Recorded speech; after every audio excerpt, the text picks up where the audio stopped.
Bom dia, boa tarde, boa noite, bem-vindo, bem-vinda a mais um Leadercast, um podcast que trata de liderança e empreendedorismo com gente que faz acontecer. O convidado de hoje é Joel Gracioso, que possui graduação, mestrado e doutorado em filosofia pela Universidade de São Paulo. Tem experiência no ensino de filosofia e teologia, com ênfase em história da filosofia medieval, patrística, ética, antropologia filosófica, filosofia da religião e teologia cristã oriental. É mole? Estuda o final da antiguidade e o período medieval e suas relações com o pensamento contemporâneo. Uma fascinante conversa sobre a importância da filosofia e como a sociedade brasileira lida com as questões morais. Muito bem, mais um Leadercast. Como sempre eu começo contando como é que o meu convidado chegou até aqui, né? Estava eu aqui trabalhando tranquilamente quando entra um convite dos meus amigos da Panela Produtora para que eu fosse lá mediar uma entrevista que ia acontecer lá, ia ter outras pessoas ali, eu peguei e fui lá mediar, e um dos convidados lá era a figura que está comigo aqui hoje, né? E a gente conversou muito rapidamente lá, depois eu perguntei para os caras, pô, quem é ele? Ah, professor, filósofo, eu acompanhei o trabalho dele, falei, pô, que legal, cara, uma hora dessa eu quero tê-lo aqui no Leadercast. Entramos em contato, conversei, ele gentilmente acedeu, marcamos, estamos aqui hoje, né? Começamos a nossa conversa com 3 perguntas que são fundamentais, são as únicas que você não pode chutar. O resto você chuta à vontade, pode ficar tranquilo. É o seu nome, sua idade e o que você faz. Bom, meu nome é Joel Gracioso, tenho 53 anos, né, e sou professor e pesquisador na área de filosofia. Filósofo ou professor de filosofia? Tem uma diferença interessante aí, né? Essa é a eterna briga, né? É. O Brasil é interessante como existe uma certa resistência, né, de se apresentar como filósofo, né? Existe uma certa ideia de que o fato de você fazer faculdade de filosofia, isso não te torna filósofo, né? E o fato de você lecionar filosofia também não te torna filósofo. Existe essa ideia, né? Uhum. E que filósofo só poderia ser considerado filósofo quem tivesse, de fato, um pensamento original, digamos assim. Isso. Né? E, então, eu entendo, né, eu leciono há mais de 30 anos, né, filosofia, e durante esse tempo é lógico, a gente vai aprendendo muito com os professores, aprendendo com os próprios filósofos, com os textos, mas você também, aos poucos, vai chegando à maturidade, né, do pensamento, a maturidade intelectual, então você desenvolve um pouco aí um pensamento próprio. E a própria observação da realidade, né, o ato de refletir, de buscar entender, de buscar compreender as coisas, né. Então, eu me considero, é interessante isso, né? Talvez pelo próprio tipo de formação que eu tive, eu me apresento muito mais como professor de filosofia do que, de fato, como um filósofo. Eu não me vejo ainda, mas depende muito dessa análise, entendeu, Luciano? Depende muito de que ângulo que você olha, né? Ou seja, se a palavra filósofo tem um peso muito forte, né? Se você tem que ter um pensamento totalmente original, ter um monte de publicações originais, eu ainda acho que tenho muito que aprender, etc. Mas ao mesmo tempo, lógico, eu vejo que eu tenho um pouco disso. Tem coisas que eu falo, que eu penso, que eu escrevo, que são ideias realmente que eu fui tendo, não só ao lecionar, mas também na própria vida, né, na própria observação da realidade. Você respondeu as 3 perguntas que eu fiz. Eu tô um pouco aéreo, sabe por quê? Porque, vou te contar, ontem nós tivemos uma gravação aqui, caiu a luz aqui na cidade de São Paulo 3 vezes, parou a gravação no meio, e o vizinho começou uma reforma no banheiro. Então eu comecei a falar com você que agora eu tô ouvindo toque, toque, toque, daqui a pouco esse cara vai começar a bater lá, e minha concentração vai pro brejo, né? Então me desculpe aí se às vezes eu perdi um pouco o andamento aqui, né? Você nasceu onde? Eu nasci em São Paulo, eu sou de São Paulo mesmo, capital. É interessante, minha mãe ficou grávida no Paraná, né? Não sei qual cidade, mas meus irmãos, eu tenho 5 irmãs e um irmão. Na realidade eu sou o 9º, né? Eu sou o 9º filho, porque os 2 primeiros morreram, era uma menina e um menino, mas morreram bebezinho, depois que vieram nós 7, né, digamos assim. Então, meus irmãos, as 5 irmãs e o irmão que sobreviveram, que estão vivos até hoje, graças a Deus, eles todos nasceram no Paraná. Minha mãe ficou grávida de mim no Paraná, mas eu nasci em São Paulo. Okay. Né? Então, até hoje tem parentes no Paraná, enfim, irmãos do meu pai. O que seu pai e sua mãe faziam? Meu pai, ele era tipo boia fria, né? Ele trabalhava em... Se eu não me engano, ele era do interior de São Paulo, né? Meus avós, tudo, e a família. Aí, acho que por algum motivo foram para o Paraná, questão de emprego, principalmente. E lá ficaram muitos anos, né? E aí ele trabalhava em fazendas, principalmente questão de colher café, essas coisas. Aí, em 1970, foi quando eles vieram para São Paulo, e aí nunca mais voltou, e a gente... E tanto que eu nasci aqui, né? Sim. Como eu disse, eu tenho 53 anos, eu nasci em 1970. E aí eu sou paulista e paulistano, né? Mas, e tem essa doideira de São Paulo. Você sabe que meu sobrenome é Pires, né? E muito tempo atrás, pessoal, você é Pires? Eu falei assim, eu sou Pires 400. Até o dia que eu descobri que 400 anos atrás os portugueses mandavam o Brasil puta, bandido. Eu falei, vou ficar na minha, eu fico quieto aqui, né? Deixa barato aqui, né? Como é que era o teu apelido quando era criança? Vixe. Porque o meu sobrenome, como é Gracioso, né? Então sempre foi uma bagunça por causa disso, né? Meu irmão, no caso, até que ele sofreu um pouquinho mais, porque como ele é mais velho e trabalhou no Senai, né? Mas estudou no Senai, e lá era pelo sobrenome, né? Igual o Exército, né? Era Gracioso. Gracioso. E tanto que meu irmão, praticamente todo mundo só chamava ele de Gracioso, meu pai também. E no meu caso teve isso também, mas um pouco menos, né? Mas era isso, né? Era mais questão de gracioso, moleque, né? O que o Gracioso queria ser quando crescesse, cara? Qual era o sonho? É interessante isso, né? Ou seja, eu vim de uma família muito simples, né, Luciano? Muito simples mesmo, né? Meu pai, quando veio para São Paulo, ele chegou ao ponto de ter que... Ele foi enganado, né? O dinheiro que ele tinha, ele comprou um terreno e, enfim, para tentar fazer alguma coisinha. Quando ele estava começando, apareceu o dono do terreno, né? Dizendo, olha, o que o senhor está fazendo aí? Né? Aí meu pai falou, comprei, mas, enfim, esse terreno o senhor foi enganado, né? Então esse terreno não é do senhor, enganaram o senhor. Enfim, meu pai entrou em desespero, porque com 7 filhos e o pouco dinheiro que tinha ido para o espaço, então o que fazer, né? Mas aí acho que entraram no acordo, pelo que eles falam, né? O dono do terreno deixou meu pai pagar como pudesse de novo. E meu pai chegou ao ponto de vender linguiça na rua. Seu pai comprou o terreno 2 vezes, então? Exato. Caceta. E o cara que vendeu para ele o primeiro desapareceu? Sumiu. Ele queria matar o cara, foi atrás, aquela loucura. Quando foi isso? Quando é que foi isso? 50 anos atrás? 1970. 70, o negócio ainda é a pauleira lá, né? Então, aí... Vamos filosofar um pouquinho. Tem um grande amigo meu, o Adalberto Piotto, você deve conhecer, o Piotto da Jovem Pan e tudo mais. O Piotto está preocupado aí porque alguém abriu um canal no Telegram com o nome de Alberto Piotto, com a foto dele, se dizendo ele, porque o cara fala, eu não sei o quê, pega os posts que o Piotto faz em rede social, põe lá dentro, e é um canal que vende criptomoedas. Então ele convence você que nunca fez isso a mandar uma grana para ele e ele aplica em criptomoeda. Então ele publica lá, o fulano ganhou isso, aquilo. Evidentemente esse cara está dando um golpe, né? Eu entrei lá, me inscrevi, conversei com o cara, peguei os prints todos onde eu conduzi para que o cara se identificasse como Piotto. Então ele fala, muito obrigado, estou feliz. Então ele conversa assim. É um vigarista, né, dando golpe para as pessoas. Você falou do teu pai aqui agora, me lembrou também dessa história toda aqui, né? Eu, olhando esse cara do Telegram, ele está com 1.600 seguidores. Né? Entra gente ali para falar com ele que você sabe que esse pessoal não tem nenhum conhecimento de criptomoeda, e alguém que chega lá, eu tô com umas economias aqui, queria diversificar, Piotto, você é um cara tão honesto, tudo, você quer me ajudar? E o cara vai lá, engana as pessoas, rouba, dentro do Telegram, que não toma providência nenhuma, não tira o cara do ar, já entrou na justiça, já fez o diabo lá, né? O que move?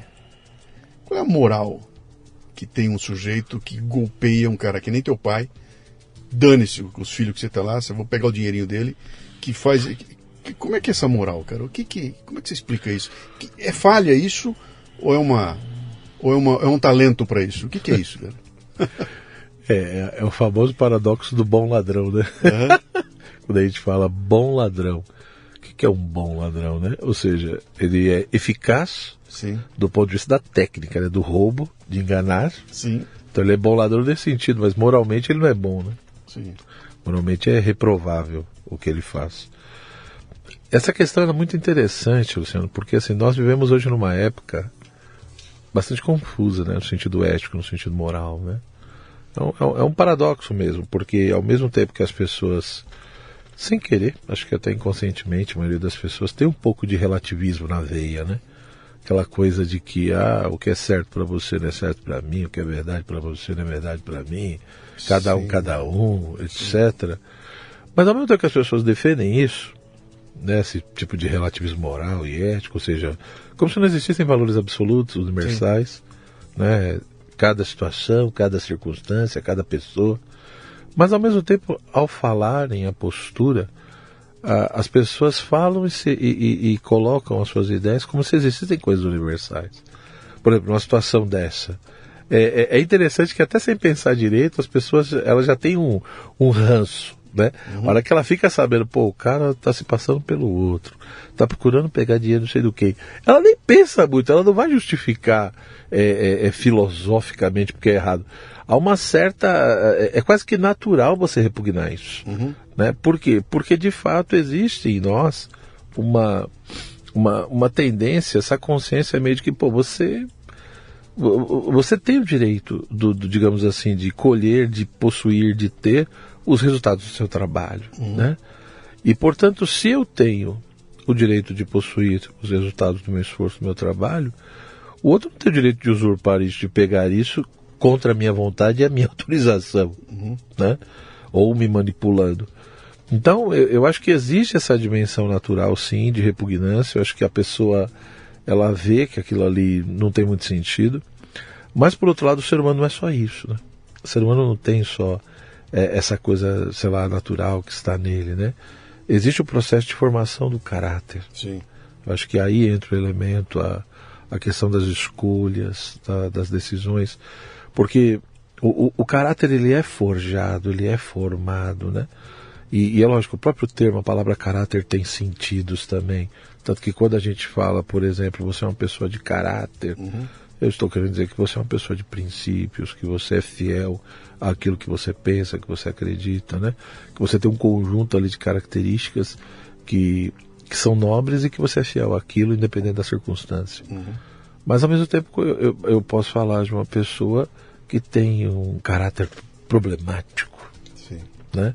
Ou seja, ela tem características meio que constantes no seu modo de ser, no seu modo de reagir, etc., que são questionáveis, que são problemáticas, que geram dificuldades para ela e para os outros, etc. Então acho que quando entra nisso, é quando a pessoa de fato ela permitiu que uma certa desordem interior entrasse nela. Né? Quando você fala permitiu, isso me leva a crer que ela tem uma consciência de que isso... Sim, ela tem sim. Ela tem consciência e mesmo assim permite... Você conhece um sujeito chamado Albert Bandura? Não. É um psicólogo canadense. Escreveu um trabalho há muito tempo atrás. Ele criou um conceito chamado desengajamento moral. Né? Onde eu pego uma sacanagem, uma pontaria, troco o nome e aquilo me alivia moralmente. Entendeu? Então é aquela história. Pedaladas fiscais. Isso. Eu dou um nome, eu roubei você, mas não, mas foi por um bom... Eu estou escrevendo um texto, vou gravar daqui a pouquinho um cafezinho meu, onde eu falo da minha experiência, que eu estou estudando YouTube, etc e tal, e encontrei uma garotada do YouTube aí, pintando e bordando, ganhando dinheiro, e ensinando as pessoas a ganhar dinheiro no YouTube. E uma das coisas que entrou em moda lá é uma coisa chamada modelagem. Então eu fui lá ver o cara me ensinar o que é modelar. Modelar é o seguinte, cara. Tu entra num site gringo, da gringa lá fora, pega um cara que tem uns vídeos bem legais, copia o vídeo do cara, e aí você lá no meio, você muda algumas coisinhas, põe umas imagens suas no meio do vídeo, faz uma locução, pega o texto dele, bota o vídeo, transforma aquele texto, faz o roteiro, você faz a locução, põe em cima do vídeo dele e publica aquilo como se fosse seu no seu canal, e você vai ganhar dinheiro com isso. Não é plágio, é modelagem. É modelagem, entendeu? Plágio é feio. modelagem é interessante. Exato. Então o cara está moralmente aliviado porque ele não está plagiando, cara, ele está modelando, né? E eu estou fazendo um desse falando, cara, isso é uma putaria sem tamanho, cara. Isso é roubo. Isso é roubo de propriedade intelectual. E os caras, não, pô, então tem milhões de pessoas ali conversando, aprendendo, dando aula, né, sobre modelagem, né? Esses caras permitiram que esse erro entrasse. Porque o caráter, assim, ele é forjado de uma certa maneira. Por um lado é lógico, existe a questão do temperamento, que é mais fisiológico, que é uma coisa mais genética, meio que hereditária ali. Só que o temperamento sozinho, ele não define você. Ele não estabelece você. Por isso que é uma bobeira quando as pessoas querem justificar tudo. Ah, eu fiz isso, eu sou assim porque sou colérico, porque sou sanguíneo, porque sou fleumático, sei lá o quê, né? Isso é uma bobeira. Ou seja, é lógico que a questão do temperamento, ela é importante, mas é um componente. Ou seja, o ambiente em que eu vivo, a educação que eu recebi, entendeu? As minhas experiências vividas, todo o elemento cultural, isso tem uma influência enorme no meu caráter também. Agora, então, nesse sentido, meu caráter é uma junção de temperamento com cultura, com educação, com ambiente, com experiências vividas por mim. Mas, ao mesmo tempo, entra também as minhas escolhas, as minhas decisões. Ou seja, ninguém nasce com virtude, ninguém nasce com vício. Né? Você vai adquirindo essas coisas no decorrer da vida. Né? E isso por um processo de repetições. Então, infelizmente, às vezes as pessoas vão se permitindo um monte de coisas. A questão do vício é um exemplo muito claro nisso, né? Ou seja, o vício entra em você por quê? Porque você se permitiu, você foi repetindo aquilo. E aí, infelizmente, você só descobre a força e o poder do vício na hora que você tenta se libertar dele. Sim. Na hora que você tenta falar, não, peraí, isso aqui não tá legal, eu não tô bem, não sei o quê. Na hora que você tenta reagir, você fala, não quero saber mais disso aqui. Aí você descobre a força dele. Você fala, puta, o que eu fiz da minha vida, velho? Né? Porque muitas vezes eu não consigo me desvencilhar. Ou seja, aquilo gruda em mim de uma maneira, como diz São Tomás de Aquino, né? Parece uma segunda natureza. O negócio vem e gruda ali. Né? Então eu acredito que uma pessoa dessa, é aquela famosa frase, né, Luciano? Se eu não vivo como eu penso, a tendência é que eu comece a pensar como eu vivo. E a querer justificar o injustificável. Aí vem a modelagem, vem o roubo que não é roubo, você entendeu? Eu começo a fazer filosofia da linguagem. Né? Aí eu vou brincando com as palavras, eu vou manipulando tudo, como se as palavras tivessem o poder de instituir a realidade. Né? Bom, teve gente que já pensou assim, se a gente voltar na Grécia lá atrás, muitos sofistas pensaram assim. Ou seja, para os sofistas, o real, a realidade, era instituída pela palavra, pela linguagem. Bom, se é instituída pela linguagem, a linguagem vai ter variações, então no fundo não tem realidade. Então a realidade depende da minha visão, da minha perspectiva, depende de como eu me expresso, porque são as palavras que estabelecem. Bom, não é bem assim, né? Ou seja... mas para você compreender isso, você está falando aqui, eu estou me lembrando, né? Quando eu pego uma palavra tipo assim, genocida, e grudo na tua testa, entendeu? Eu faço com que a sociedade como um todo passe a tratar você como um pária, né? Você é o genocida, né? E eu consigo isso criando uma hashtag, botando um monte de gente para xingar você, de tanto falarem que o Joel é genocida, o rótulo grudou.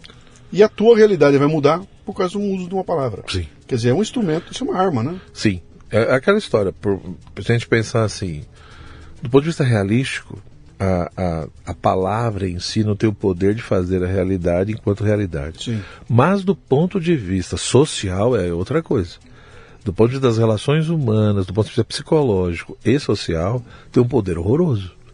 Tem um poder, porque muitas vezes são as chamadas palavras gatilhos, né? Sim. Então as pessoas não param para pensar que palavras têm sentidos, significados, analisar o contexto e ver a que está se referindo.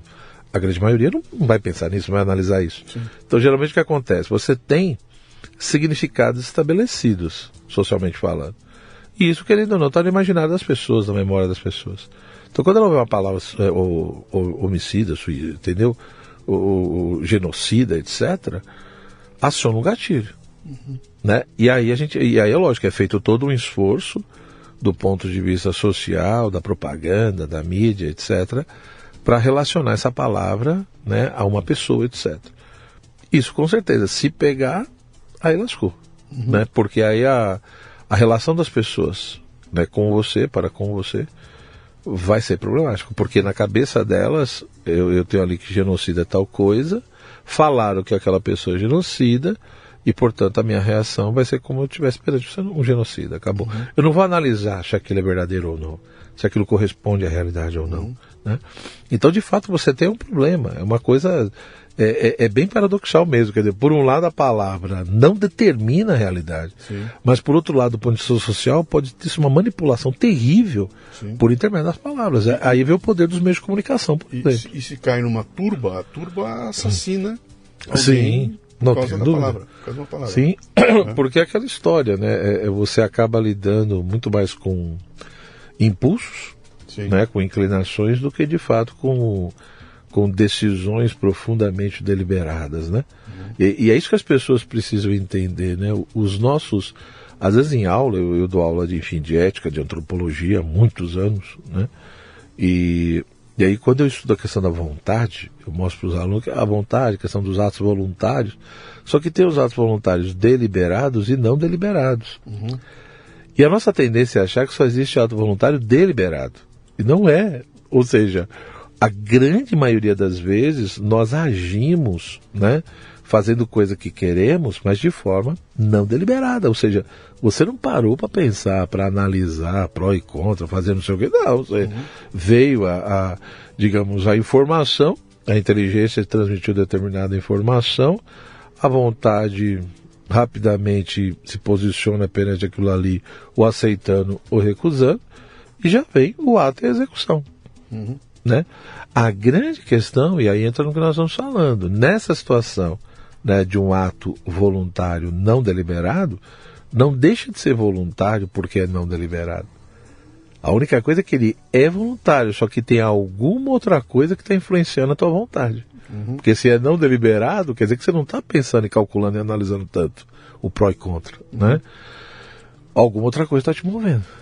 Provavelmente paixões que estão em você, que foram acionadas por alguma coisa.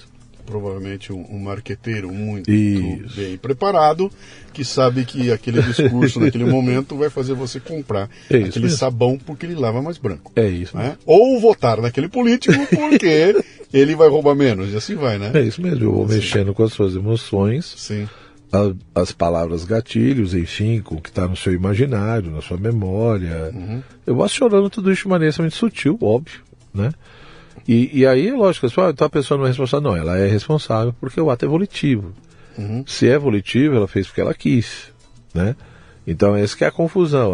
Mas se é não deliberado, quer dizer que ela só não deliberou, mas ela fez porque ela quis.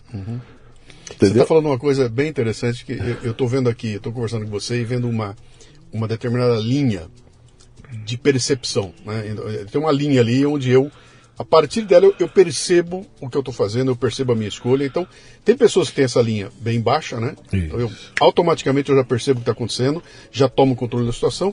E tem gente que tem essa linha lá em cima, que nunca vai conseguir nem perceber que está sendo manipulado ou não. E essa linha, você consegue fazer com que ela suba ou desça.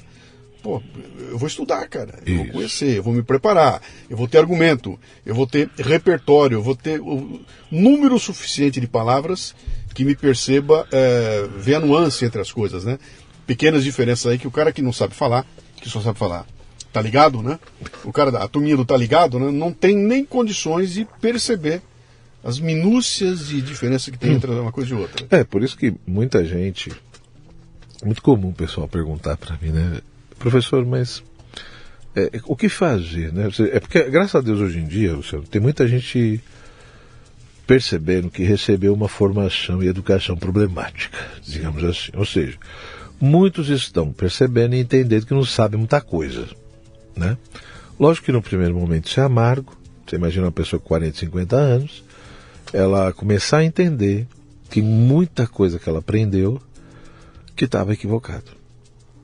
Né, que ensinaram coisas para ela altamente questionáveis e que não tinha sentido. Então isso no primeiro momento é desconfortável, né? Tanto que muita gente na realidade é aquela história, vê, mas não acredita muito, né? E segue a vida, nada, né? Não. Mas tem uma parcela que fala, não, peraí, eu quero repensar minha vida, eu quero reformular essas questões, eu quero entender melhor tudo isso, né? E aí a pessoa vem a pergunta, né? Mas o que fazer para ser... É possível ser mais inteligente? É possível entrar no processo de reeducação, né, de conhecimento de si mesmo, etc. Lógico que é possível. É possível. Eu não estou dizendo que é fácil, mas é evidente que é possível. E é evidente que isso daí também é uma coisa muito pessoal, né? Cada um tem uma história e nesse sentido, a história pessoal, as experiências vividas têm um peso muito grande, né? Então tem pessoas que têm uma história de vida muito acidentada, outras menos. Então isso entra, né, na composição do problema. Então é possível. Então a primeira coisa que eu digo, geralmente é isso. Mas o que fazer? Eu falo, cara, se você não sabe nem português, você nasceu no Brasil e nem o português você consegue, né? Não tem como. Então você precisa compreender, em primeiro lugar, a sua língua mãe. Você precisa saber ter um domínio realmente forte do português. Não é só saber se expressar e falar aonde o outro entende ali o que eu estou dizendo, mesmo que seja de uma maneira hiper confusa, né? Mas a comunicação aconteceu, né? Como alguns teóricos aí da educação e da pedagogia vão defender, né? Hoje eu fiz um post explicando a diferença entre este e esse. Nossa. Meu amigo, o que eu apanhei naquele post. Isso não entrou nem no aquele. Quem sou eu para me meter a querer ensinar? Porque o que interessa é você entender o que eu queria dizer, cara. Que frescura é essa? Para mim não tem diferença. Essa garrafa ou esta garrafa é a mesma merda. A proximidade no... E eu apanhando dos caras, então eu falei, cara, mas eu fiz um post para dar um exemplo de como é que funciona. Use direito. Cara, e apanhei de montão porque tem uma turma aí que diz o seguinte: o que interessa é ser entendido. Se você entendeu o que quis dizer, não importa mais o detalhe. Porque não adianta, entra na cabeça de muitas pessoas, aí volta de novo o imaginário, né? Aquela coisa do preconceito linguístico. Sim. Né? E que uma burguesia que estabeleceu a língua culta padrão, né, a partir da sua visão de mundo e do seu desejo de dominação, né? E que a gente, quando tem de ensinar esse tipo de coisa, no fundo nós estamos apenas reproduzindo o preconceito burguês, em vez de ajudar os mais pobres, as classes oprimidas. Luta de classes. Ou seja, é sempre a mesma coisa. Karl Marx é interessante como o pensamento marxista ele invadiu a sociedade em vários pontos. Sim. Eu falo isso, porque assim, até quem não é, se você conversa com a pessoa, ela fala, eu sou marxista, mas até quem diz que não é, tem elementos. Sim. De marxismo na própria mente. Porque foi educada para isso. Foi educada para isso. Por exemplo, uma coisa que as pessoas... Aí o pessoal me pergunta, mas por que eu tenho que aprender gramática? Por que eu... Eu falo, o melhor caminho é pela literatura, né? Eu falo por mim, como me ajudou isso, né? Então vai pela literatura, vai ler Machado, vai ler, sabe, sei lá o que, pega os clássicos aí, com calma, e vai vendo como essas pessoas escreveram, como que eles raciocinavam, como que eles se expressavam. E tenha paciência, porque não é de uma hora para outra que você vai conseguir isso. E aos poucos você vai remodelando a questão da língua, a forma de se expressar. Mas por que isso é importante? Bom, a inteligência, ela trabalha a partir daquilo que está na memória e na imaginação. Então, se a sua memória é muito pobre, e se a sua imaginação também é muito pobre, isso afeta a inteligência. Ou seja, como que eu vou ter um potencial intelectivo, né? Como que a inteligência vai operacionalizar e trabalhar direito se os elementos que são fornecidos para ela são extremamente paupérrimos? Nada como comer uma pipoca quentinha, não é? E esse cheirinho então, hein? Mas imagine que você tem de pedir pipoca, mas não consegue dizer uma só palavra. É difícil, né? Pois é.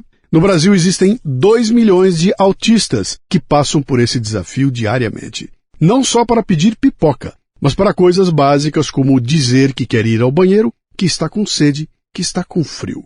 Bem, agora existe uma solução que está ajudando muita gente, o aplicativo Matraquinha, que ajuda essas crianças e adolescentes a expressarem seus desejos, emoções e necessidades. O Matraquinha tem mudado muitas vidas. E se você quiser fazer parte dessa corrente de transformação e amor ao próximo, torne-se um apoiador em matraquinha.com.br.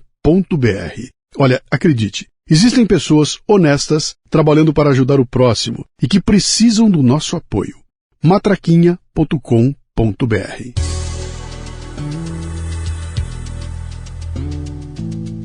Você é um cozinheiro eu te dou uma cenoura. Isso. E você, por favor, faça o jantar. Com Exato. uma cenoura. E quero que você faça como se estivesse no restaurante francês em Paris. Espera um pouquinho, eu preciso de Entendeu? um pouco mais do que a cenoura, né? Me dê mais. Exato. O Rubem Alves, que tinha ele dava um exemplo bem interessante, que ele falava da caixa de ferramentas, né? Ele falou, cara, eu tenho uma caixa de ferramentas. Quanto mais ferramenta eu tiver lá dentro, mais chance eu tenho de fazer o trabalho de uma forma mais sofisticada. Se eu só tiver uma chave de fenda, eu não vou conseguir, né? E Mas você é tá falando isso exatamente mesmo. isso, cara. É você se ilustrar, né? Você O ampliar o teu estudo é repertório. fundamental. E não confundir estudo com escolarização. Exatamente. Isso é extremamente importante. Eu sou professor, veja bem, eu tive a graça de começar o meu trabalho na pré-escola. Então eu percorri todo o processo. Eu comecei dando aula no maternal, trabalhando com alfabetização depois, né, com crianças. Sim. Eu fiz magistério, antigo magistério, que hoje nem existe mais, né? No ensino médio. Hoje que é ensino médio, eu fiz magistério com 4 anos. Foi ali que eu nunca pensei em ser professor, você tinha me perguntado antes, mas o que o Joãozinho queria ser? Eu, na realidade, nem sabia o que eu queria ser, era mais perdido que... Sendo bem honesto, eu não sabia mesmo. Aí fiz esse magistério e eu ficava com dúvida, porque eu gostava muito de biologia, tinha uma professora de biologia muito boa, e eu estudei no Colégio Nossa Senhora do Sagrado Coração, né, na Zona Leste. Peraí, você falou que tinha uma professora de biologia. De biologia, que era muito boa. Olha a importância. Aí eu gostava muito de biologia, mas ao mesmo tempo eu sempre gostei muito de história. Sim. Né? Então eu tinha aquela coisa da biologia, eu estudava todo o aspecto dos seres vivos, da estrutura humana, enfim, tinha os laboratórios. E ao mesmo tempo aquela coisa da história, etc., né? Dos fatos, enfim. Mas ao mesmo tempo eu tive uma outra professora de filosofia. E essa professora de filosofia, de fato, ela nos ensinava muito a pensar, a refletir, a analisar as coisas. Era bastante interessante, né? E eu acabei indo para a filosofia por causa disso, né? Ou seja, na realidade, eu acabei indo para a filosofia por 2 motivos, né? Primeiro, nesse meio do caminho, né, com 16 anos, mais ou menos, foi quando eu comecei a me aproximar da igreja, né, da questão do cristianismo, etc. A minha família sempre foi católica, mas eu não... Eu ia na igreja porque meu pai mandava, enfim, não gostava, não tinha nada a ver com isso. E ali, no caso, eu fui me reaproximando disso, acabei morando num lugar, né, mais ou menos 1 ano, foi muito bom, me ajudou muito ali no processo educacional, no sentido formativo do caráter, né, com os padres. Depois eu saí, com 17 anos, e aí, de fato, foi quando eu despertei para a filosofia por esses 2 pontos, quer dizer, por causa da professora, Sim. do magistério, mas ao mesmo tempo, quando eu tinha esse contexto religioso, né, e se valorizava ali também muito a filosofia, eu falei, bom, vou para a filosofia, tentar fazer filosofia, vamos ver o que dá, né? E foi muito bom, porque ao fazer a filosofia na USP, né, eu entrei na USP para fazer, foi muito interessante, porque aí eu fui vendo como a filosofia, de fato, ela me dava uma certa visão ampla, né? Você é oriundo da Fefelete. Isso. Deus. E com 53 anos de idade, você pegou uma época bem interessante. Eu entrei lá e, meu Deus, quando é que foi? 1988, 89, alguma coisa. Eu prestei em 89 e comecei a estudar em 1990. Né? Foi assim, eu tive experiências... Eu peguei uma época também, olha que interessante, né? A impressão que eu tenho é que o pessoal estava bem em crise lá, na época, né? Porque tinha, lógico, os alunos bem inflamados, tinha muita greve, enfim. O dia de prova o pessoal sempre denunciava que tinha bomba, né? Para não fazer a prova, enfim. Mas até que, enquanto professores, a impressão que eu tinha é que o aspecto ideológico, naquele momento ali, estava bem fraco, estava bem... Acho que o pessoal estava repensando muita coisa, acho que o próprio contexto, sei lá, estava meio em crise mesmo. Era começo, anos 90, então você pegou Collor, Isso. Você pegou aquela virada. Exato. Virada para Collor, né? E aí você vê que os próprios professores, eles não, nas aulas, nunca um professor me entrou em política, nunca. Eles explicavam os textos, né? Lógico, se você pegar, você vê que o curso tem um viés, né? Ou quais são os autores que se tem preferência, etc. e tal. Mas, enfim, tinha uma minoria que não era de esquerda, digamos assim, né? A grande maioria era. Mas eu falei, em sala de aula nunca, né? Há vários aí que são famosos na USP foram meus professores que hoje estão aposentados. O que eu agradeço à faculdade, assim, o que eu vejo de positivo ali, é que eles têm muito a questão de ensinar a ler textos de filosofia, né? Aquela coisa do método estrutural, da leitura estrutural, e de você pegar um texto de um filósofo e saber ler aquilo de maneira rigorosa, precisa. Nesse ponto eu sou muito grato. Isso me ajudou muito, né? A ter esse rigor, essa preocupação, sim, quando está se lendo um texto, expondo um texto de filosofia, né? Um clássico principalmente.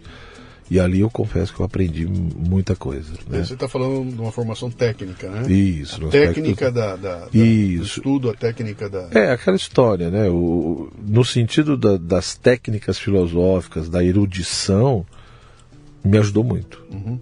E, de fato, aí foi o que eu falei, aquilo no começo, né? O que se entende por filosofia e o que se entende por filósofo. Sim. Né?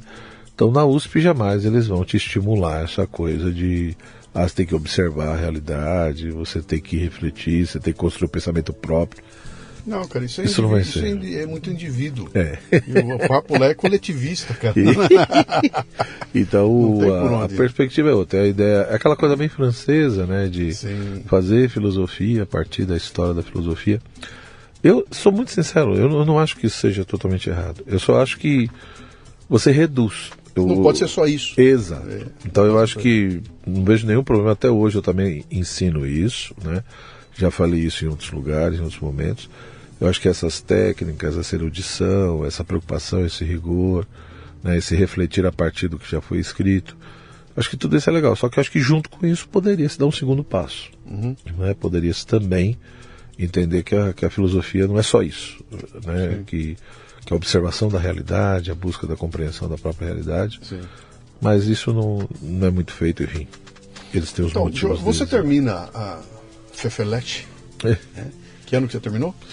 95? 95, 96. Né? Porque na realidade, o que eu fiz? Eu optei por fazer mais devagar. Quando eu percebi, em vez de fazer 5 disciplinas por semestre, né?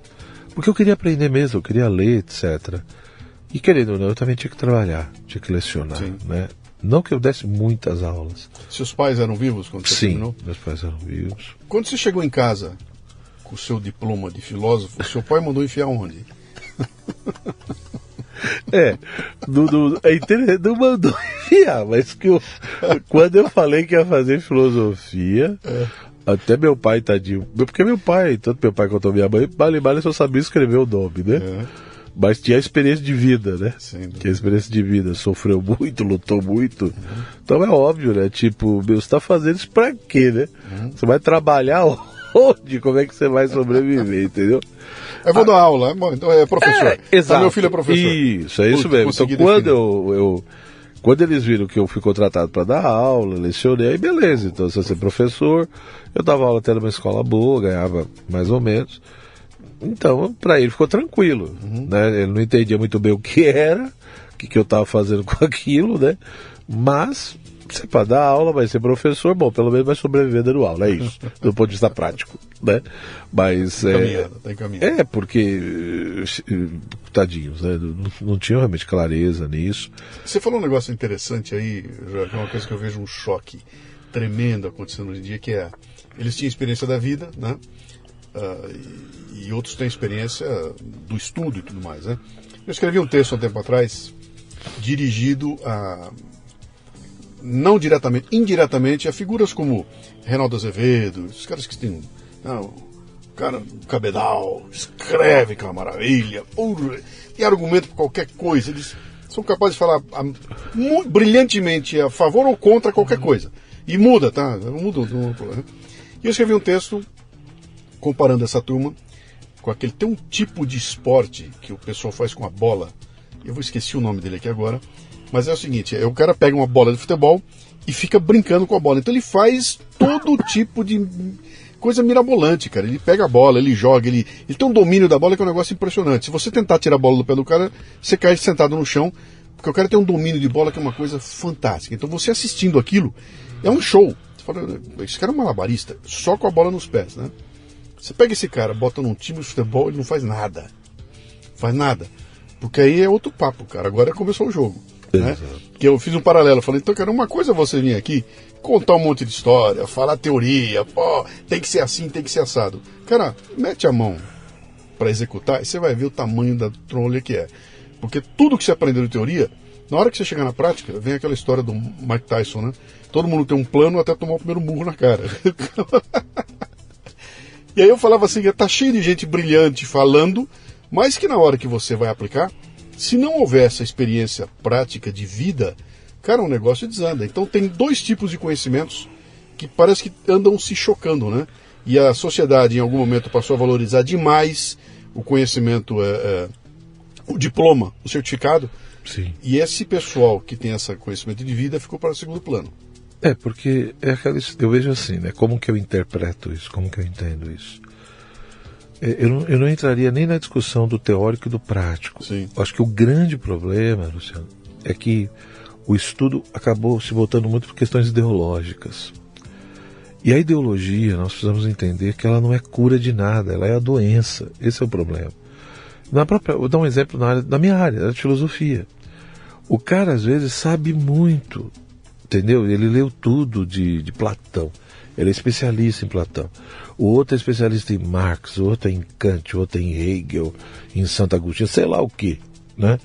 Ele é especialista naquele autor, né? E nas obras que aquele autor escreveu. Tudo bem, especialista naquilo ali. Só que se você pede para ele fazer uma análise da realidade, ele não consegue. Ele não consegue fazer o vínculo no sentido de, olha, peraí, cara, mas o que esse autor está dizendo não bate com o que a gente está vendo.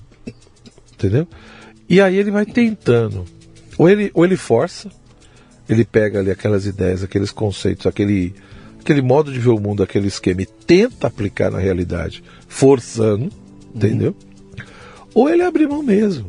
Ele fica simplesmente no abstrato, você entendeu? Nas ideias ali, etc. E morreu o assunto. Né? Quando você fala, pô, mas isso não tem vínculo com ela, mas isso é irrelevante, não tem problema. Então eu vejo que a vantagem desse pessoal... Como é que é? Não deu certo porque foi mal aplicado. Nossa. Já que eu vi tanto isso que... Mas o grande ponto, né, é que eu vejo assim, esse pessoal que tem sabedoria de vida é uma sabedoria que brotou da relação com a própria realidade. Não foi um construto, uma elaboração totalmente abstrata que depois você tentou colocar na realidade. Sim. Eles foram adquirindo um conhecimento, toda uma sabedoria, um modo de lidar com as coisas a partir da relação com o próprio real. Nós perdemos isso.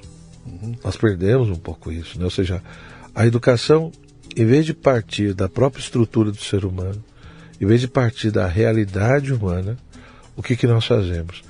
Nós ensinamos coisas, nós ensinamos teorias, nós ensinamos um monte de perspectivas para que o ser humano mude a sua própria natureza, para que ele mude a sua própria realidade. É aquela coisa bem do Marx, né? Ou seja, chega de interpretar o mundo, nós já interpretamos demais, agora nós temos que transformá-lo. Sim. Então é uma obsessão nesse sentido da transformação e da mudança, que chega um momento que eu não observo mais a realidade, porque uma coisa é você observar a realidade e a partir das suas capacidades naturais tentar compreender essa realidade. Eu não estou falando que isso é fácil, né? Mas tá bom, a realidade está aí, eu vou usar os mecanismos que eu tenho para tentar compreendê-la, para tentar entendê-la. Você não está nem falando que precisa se conformar com ela. Exato, isso é outra coisa. Isso, eu acho até que para mudar, principalmente falar de... E é aquela história, se a gente for discutir o que é a realidade, misericórdia, aí vai... Né? Mas o que eu digo assim, tem níveis também. Né? Como a gente falava, tem níveis de percepção de si mesmo. Então tem pessoas que vão se conhecendo e conseguem, né, se libertar, entrar numa dinâmica de autoconhecimento, melhorar a língua, vou educar a minha imaginação, a minha memória, ou seja, eu vou buscar, já que os meios oficiais, né, de educação não ajudam tanto, eu vou buscar outros, entendeu? E a internet nesse ponto também ajuda muito, tem muita coisa que não presta, mas tem muita coisa boa. Entendeu? Como tem. Aí você que escolhe, né, o que você vai se envolver ali nesse universo cibernético, digamos assim. Agora, tem pessoas que a grande questão é que nós perdemos o vínculo com o real. Então eu acho assim, até para mudar a realidade, quando ela é de fato passível de mudança, você tem que primeiro conhecê-la. Eu não posso negar a realidade, ou seja, é aquela história, né? Suponhamos que eu tenho uma doença. Até para eu tratar a minha doença, antes eu preciso admitir que eu estou doente. Sim. Entendeu? Ou seja, eu preciso ver a realidade tal como ela é. E, num segundo momento, ver o que é possível ser feito. Sim. Né? Mas eu vou trazer para nosso dia a dia aqui, para ficar bem claro para nós. Quando você vê o grupo gay de não sei aonde, pró-Hamas, Palestina, etc e tal. Quer dizer, não casa, né? Você sabe que o Hamas, se pegar um gay, ele mata o gay. Exato. E aí você tem um grupo aqui que é um grupo gay defendendo os caras porque eles estão contra o opressor, etc e tal. Tudo, eu fiz outro dia, fiz esse exercício. Vou reduzindo a conversa. E na linha final, quando você passa a régua, você termina numa luta de classe, cara. Não, o esquema sempre, 100%, luta de classe. Opressor e oprimido. Porque o esquema é esse, né? Não importa nem o que você faz, é interessante isso. Eu vou dar, é o que você disse, você deixa o exemplo aí do movimento gay, etc. Ou a questão do pessoal que é envolvido com ecologia, defender o planeta, ou a questão dos pobres, né, das injustiças sociais, questão dos trabalhadores. Você até pode defender essas coisas, mas se você defender a partir de uma outra cartilha, de outros critérios, você vai ser criticado do mesmo jeito. Nós estamos vendo agora, os caras estão se pegando. Né? Você viu anteontem, a Greta Thunberg, um grande evento contra a mudança climática e tudo mais, ela pega o microfone e começa a meter a boca em Israel. Aí um sujeito vem lá, pega o microfone dela e fala: eu vim aqui por um movimento de mudanças climáticas, eu não vim para ouvir ideias políticas. E aí o pau quebra. Sim. Eles se pegando entre si ali, né? Sim, porque é isso que eu estou te dizendo. Ou seja, eu acho que ainda é a maioria, né? Que são aqueles que participam dessas questões, desses movimentos, a partir de uma perspectiva mais de esquerda, de classe mesmo, marxista. E tem pessoas que se preocupam com essas questões, mas a partir de um outro prisma, né? A partir de outros critérios, de outros elementos. E aí vai dar briga, entendeu? É a mesma coisa o cara que se apresenta como homem afetivo, mas é de direita. Ele vai ter problema. Ele vai ser criticado. Entendeu? Por quê? Porque ele não faz parte, os critérios dele são outros, você entendeu? Ou seja, ele não deixa de ser homoafetivo, ele não deixa de se apresentar assim, mas ele vê o mundo de uma outra forma. Ou seja, eu fiz um Leadercast aqui com uma pessoa que estava em transição de homem para mulher. Então ele estava no processo de transição, estava tomando os remédios todos, e ele falou o seguinte, cara, eu apanhei muito mais quando me revelei de direita e conservador do que quando eu abri o armário e revelei ao mundo que o garoto estava virando mulher. Ele falou, entendeu? Na hora que isso tudo bem, eu consigo ouvir. Na hora que eu falei que eu era direitista e conservador, minha vida virou um inferno, cara. Sim, por isso que eu falo, não importa muitas vezes o conteúdo temático. O que importa é o modo e a maneira. Se o modo e a maneira não for de esquerda, não for a partir dos critérios, né, marxistas, você vai ser criticado. Por isso aquela história, não importa o que foi dito, importa quem disse. Isso. E é o que nós estamos vendo agora, né? Sim. Você passa pano para milhares de coisas que, se fosse o outro que tivesse dito, pelo amor de Deus. Vamos aos exemplos acabados que estão rolando por aí. Essa semana aqui estourou o escândalo da esposa do líder do Comando Vermelho de Amazonas fazendo uma visita oficial paga com dinheiro do Ministério dos Direitos Humanos para o Ministério da Justiça. Então, tem as fotos dela com a turma toda lá, um escândalo, né? Mas tá tudo certo, né? E se fosse com o Bolsonaro? Ah, não. A esposa teria acabado. Do cara do comando lá cara, seria um o pau que bate mundo. em Chico não bate em Francisco. É isso. Porque é um jogo de interesses, né? Ou seja, a imprensa voltou a receber, né? Ou seja, tá tudo... A maioria está feliz, né? O caixa está interessante. Sim. Lógico, o país indo para o espaço, né? Ou seja, um rombo enorme, em menos de um ano. Sim. Entendeu? Só Deus sabe como é que vai ser o ano que vem. Então, assim, é isso, né? Ou seja, é interessante. Quando faz parte do grupinho, Quando está dentro ainda do meu escopo, da cartilha ali, aí eu trato de um jeito, aí eu passo pano, entendeu? E quando é do outro lado, não adianta, né? Ou seja, quando é visto como meu inimigo, aí tem que arrebentar tudo. Então, infelizmente, é isso. Você vê que é isso? Isso é uma hipocrisia? Não tem dúvida. Você classifica como hipocrisia isso ou não? É uma doença mental? O que é isso, cara? Não, pra mim é canalice mesmo. Pra mim entra questão de caráter, aquilo que eu colocava no começo, né? Mas eu tenho amigos que são sensacionais e não são mau caráter. E estão do outro lado do barco, cara. E eu converso com o cara, pô, amo o cara, a gente toma cerveja junto, cara, amo ele, sabe? Quase irmão. Mas ele tá totalmente, ele olha para um assunto e ele vê por um ângulo que eu não consigo nem entender como é que ele enxerga isso. Eu mando um e-mail para ele e falo, cara, você tá passando vergonha, cara. E ele, com convicção, eu sei que não é mau caráter. Então, mas eu acho que tem duas situações, né, Luciano? Não sei. Tem sim o poder da ideologia, né? A ideologia, ela cega, isso eu não tenho dúvida. A ideologia, ela cega. Ela, quando entra na mente, né?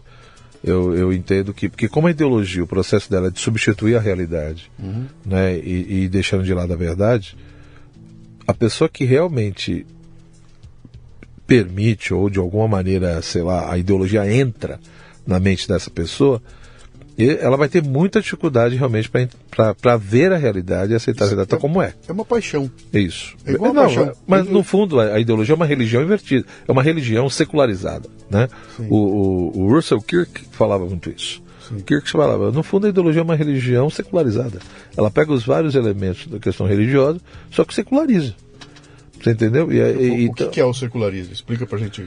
O secularizar quer dizer o seguinte: você tira todo o elemento do sagrado, do divino, né? Ou seja, você pega todo um esquema religioso, mas é uma religião sem Deus, é uma religião sem divino, sem sagrado, não tem isso. Sim. É um elemento meramente humano, né? Mas se você pegar todo o processo de esquema de sacralização, ele está presente ali. Ou seja, a estrutura de uma mentalidade religiosa está presente. A única diferença é que não é focado mais no divino, no sagrado. É focado no elemento meramente humano e social. Aí você tem uma seita. Isso. Você tem um comportamento de seita. É bem isso. Você tem um coach ganhando milhões aí, fazendo o pessoal isso, você pode ver, da mesma forma que você pega, sei lá, um cara que às vezes religiosamente é cego e não consegue refletir e questionar a postura, sei lá, do líder religioso que ele segue, né? A ideologia faz a mesma coisa, só que secularizado, entendeu? Ou seja, não é religioso, a estrutura é semelhante ao religioso, só que o conteúdo não é religioso, não é sagrado, não é isso. Mas a postura é a mesma. Aí ele vai defender um CEO, ele vai defender um líder, ele vai defender um político, ele vai defender... que é mais pela paixão, ou seja, ele porque, sei lá, está em sintonia. Por isso que eu falo que num segundo elemento, por isso que eu falo que existe um certo problema de caráter também. Não no sentido de você falar, pô, professor, mas os caras são pessoas boas, sim, mas não quer dizer que às vezes no caráter dele ele não tem alguns elementos que... Olha que interessante, não é que o cara é mau caráter, ele tem uma fraqueza no caráter dele. Isso, é nesse sentido. Então, não é mau, mas ele tem uma fraqueza ali. Porque, veja bem, a caracteriologia, quando eu penso nesse aspecto, ela é um conjunto de elementos, você entendeu? E aí, às vezes... Nesse conjunto tem elementos ali que não são muito adequados. Porque um cara que vira para mim e fala que é irrelevante se você está roubando ou não, e aí o argumento mas todo mundo rouba. Sim. Todo político rouba, sempre teve isso. Então não é novidade, né? Sempre se aumentou impostos. Cara, para mim aí é a mistura de ideologia, paixões, mas também tem elementos ali na caracterologia que é problemático. Né? Eu não digo que é predominante, não digo que seja só isso, mas também não é não é caráter naquele sentido, pô, o cara tem caráter. Por isso que eu falei, a própria palavra caráter, ela tem sentidos distintos. Sim. Porque quando a gente diz que aquele ali é uma pessoa de caráter, aí nós usamos a palavra caráter no sentido mais elevado e positivo possível. Né? Agora, quando eu digo que uma pessoa também ela tem um bom caráter ou é de caráter, não quer dizer que ela é fiel aos seus princípios, mas isso não quer dizer que os princípios dela todos sejam verdadeiros. Apesar que hoje em dia é aquela história, né? Hoje em dia não é uma confusão tão grande que uma pessoa de caráter, aquela história, ela pode até seguir princípios falsos, mas pelo menos ela é fiel aos princípios que ela segue, né?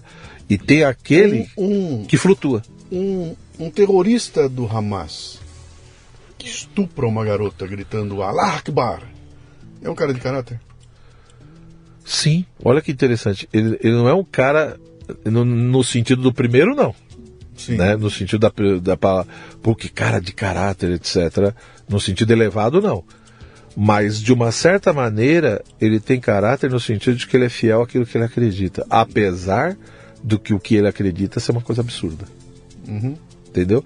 Em outras palavras, eu posso dizer que uma pessoa é de caráter no sentido de que ela tem características, princípios elevadíssimos, mas eu posso dizer no sentido bem basilar, né? Uma pessoa tem caráter na medida em que ela é fiel àqueles princípios ou, sei lá, critérios que ela acha Sim. que são verdadeiros. Então, mas foi o que eu disse, junto com isso mistura o outro elemento. Eu acho que além da pessoa ser fiel ao que ela acha que é certo, né, entra o elemento da ideologia. É onde no fato a pessoa já nem questiona mais. Porque tem momentos, por exemplo, você pode ter elementos negativos no seu caráter. O seu caráter pode ter características problemáticas. E você pode ou não começar a questionar isso. O problema da ideologia, me parece, que ela dificulta profundamente esse autoquestionamento. Aonde você fala, pô, peraí, eu tenho essas características, mas, pô, acho que todo mundo já passou por isso. De repente você fala, pô, caramba, tem coisa que eu preciso mudar. Uhum. Isso aqui não é bom, não. Isso aqui não é legal, não tá certo isso daqui. Você está ouvindo o Leadercast, um podcast voltado para liderança e empreendedorismo. De onde veio este, tem muito mais. Por exemplo, a minha mentoria MLA, Master Life Administration, um programa de treinamento contínuo em que reunimos pessoas interessadas em conversar sobre temas voltados ao crescimento pessoal e profissional. Comunidades online oferecem conexão, compartilhamento, apoio, aprendizado e segurança. O MLA é mais do que isso. É um mastermind para profissionais, com encontros mensais, presenciais e online, promovendo uma sensação de comunidade e uma troca muito valiosa de experiências. Olha, tem vagas disponíveis. Se você se interessa em estar comigo, acesse mundocafebrasil.com e clique no link para saber mais. Mas para a pessoa chegar nesse ponto, ela tem que ter um nível de consciência. Isso, aí é por isso que eu falei, a ideologia atrapalha. A ideologia... Ela elimina essa capacidade Exato. Que você tem de se auto... É por isso que às vezes você tem pessoas que estão de um lado e de repente migram para o outro lado, porque um belo dia tem porque desperta, né? Ou seja, porque as coisas são processuais, né? Algo começa a te incomodar, entendeu? Você começa a ver coisa que de repente você não estava vendo antes. E se você de fato é uma pessoa que tem uma busca sincera, né, pelo conhecimento, pela verdade, isso você vai se questionar, isso vai te incomodar. Se as coisas começam a se apresentar, isso vai mexer com a tua inteligência, com a sua consciência, né? Agora, quando a ideologia é muito enraizada, eu não digo que isso é impossível, mas é um caminho bem mais difícil. Bem mais difícil. Eu sei porque, assim, na minha juventude eu fui de esquerda, né? Você tinha coração. Então... Você tinha coração, né? Agora que você não é mais, você tem cérebro. Então, assim, eu fui próximo do PT, né? Nunca fui oficialmente filiado, nada disso, mas o modo como eu votava e ajudava até em eleições, etc, tudo. Mas é interessante quando você pergunta isso, quando a pessoa, por que você era? Sinceramente, é por um único motivo. É porque eu acreditava, ou o que tinham ensinado para mim, né? É que a gente tinha que lutar por um mundo melhor, por um mundo mais justo, mais humano, contra as desigualdades, e que esse pessoal faria isso. Era isso. Ou seja, era o partido da ética, sim, né? De um mundo mais justo, ou seja, ajudar os pobres, as injustiças. Então eu me aproximei de toda essa realidade com essa visão. Quando eu fui para a universidade, mesmo depois que eu fui percebendo e lendo vários livros e conhecendo outras pessoas, procurando olhar essa realidade, tudo, eu não via o que eles queriam que eu visse. Eu falava, peraí, mas o que eu estou vendo é outra coisa, né? Ou seja, onde eu fui conhecendo um pouco mais os partidos, fui conhecendo muito mais as propostas, ter uma consciência política um pouco mais clara, eu não via o que esses livros diziam, eu não via o que esses ideólogos ensinavam. E isso começou a me dar um mal-estar muito grande. Eu falei, não tem sentido. E aí foi quando eu fui me afastando de tudo isso daí. Me afastei. Falei, não quero. Mas foi um processo, é interessante. Eu fiz um Lidercast com o Rodrigo Gurgel e outro com o Paulo Moura. E quem puder estiver ouvindo a gente aqui, escute esses dois, porque a história é exatamente igual à sua, cara. Sabe, eu tinha todo um encantamento, tinha todo um ideário que eu estava me envolvendo com ele. E a hora que eu botei a mão na massa e fui vendo as coisas acontecendo no dia a dia, eu falei, cara, mas ninguém, não estão praticando aquilo que estão me ensinando, né? É isso. E um belo dia eles descobrem e falam, não, está tudo errado, cara, eu vou sair daqui. E muda de lado. E a minha revolta foi maior ainda, né, quando, enfim, vieram os governos, né, sejam municipais, estaduais, depois federal. E aí você vê as contradições. Tudo bem, eu sei que o exercício do poder não tem nada de simples, né, o sistema, enfim, a coisa é muito mais complexa. Tudo bem, eu sei de tudo isso. Não tem nenhum tipo de ilusão de achar que o presidente da República vai resolver o problema. O negócio seja de um lado ou de outro. O negócio é bastante complexo. Sim. Só que existem, peraí, uma coisa é você falar dos problemas que existem a partir da estrutura que foi montada e que está aí. Tudo bem. Outra coisa é você simplesmente ser conivente com tudo isso. E mais que conivente, você colaborar para que a coisa piore. E fazer coisas, né? Pô, não tem porque sentido. Na tua cabeça, esse pior é melhor do que aquilo que a tua ideologia fazia você ver. Você falou aquela hora, aqui, o pessoal ideologicamente ele está... Você pegou uma religião, secularizou, e essa pessoa está seguindo cegamente um tipo de líder. Vale para o amor a esse líder e vale para o ódio. Sim. Ela toma decisões pelo ódio. A gente assistiu isso agora com o Bolsonaro, cara. Sim. O que aconteceu ali? Um monte de gente tem ódio absoluto pelo cara, né? E eu topo ir pro outro lado, topo fazer com que o ex-condenado volte porque eu quero tirar esse cara, porque eu tenho ódio dele, né? Sim. E quando você tenta entender esse ódio, ele não tem uma explicação, sabe, com o pé na realidade. Você olha para aquilo e fala, não, o que é isso? É estético o problema, né? Eu odeio o cara porque ele fala palavrão, o jeito que ele fala, é isso? É porque ele é grosso? É porque ele é... O que é isso, né? Não é baseado em atitudes que você fala que realmente poderiam servir de causa real, né? Sim. É porque aparece, ou seja, colocou-se um monte de coisa, enfim. Aí eu fico preso não às atitudes políticas e às consequências no sentido de nação, do que isso produziu na economia, na vida das pessoas, na organização do país. Não, eu não fico preso nisso. Né? Eu fico preso em frases, em reações, naquilo, entendeu? Que ele... A intenção dele, não no que ele faz. Exato. A intenção dele. Entendeu? Então aí você fica tentando descobrir a intenção, né? Exatamente. Você quer um processo de suposição. Sim. Né? E aí alguns meios ajudam a reforçar tudo isso. Então, você cria um caldo cultural horroroso, né? É difícil. Então aí você não olha mais os números da economia, você não olha mais os números no sentido do investimento, onde está sendo isso. Isso não interessa mais. Ou seja, esses dados mais objetivos não interessam. Porque a imagem já me incomoda, a cabeça dele, o rosto, a voz, entendeu? O comentário. Cara, mas tá bom, tem coisa que eu também não gosto, tem coisa que eu também não concordo. Só que eu tenho que analisar também outras coisas, Deixa eu ver a consequência prática. Exato, na vida da gente. As decisões estão sendo tomadas, o que está sendo assinado, o que está acontecendo, quais são as consequências reais das atitudes no sentido de nação. A maioria não analisa isso. Não analisa.